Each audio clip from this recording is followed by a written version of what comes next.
सूफिया सरदार और आप देख रहे हैं समाज टीवी। सबसे पहले नजर डालते हैं हेडलाइंस पर।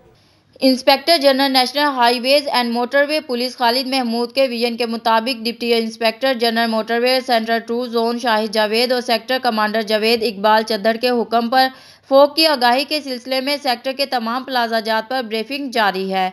M4 सेक्टर 1 के तमाम प्लाजा जात पर मोटरवेज पर सफ़र करने वाले शहरियों में फोक की आगाही के सिलसिले में पम्फलेट्स तकसीम किए जा रहे हैं। सेक्टर कमांडर जावेद इकबाल ने कहा कि फोक की सूरत में मोटरवे पर ट्रैफिक के दाखिले पर पाबंदी इंतहाई ज़रूरी हालात में जबकि हद निगाह सिफर होने की सूरत में की जाती है। तमाम इक़दामात मफाद आमा को मद्देनज़र रखते हुए उठाए जा रहे हैं।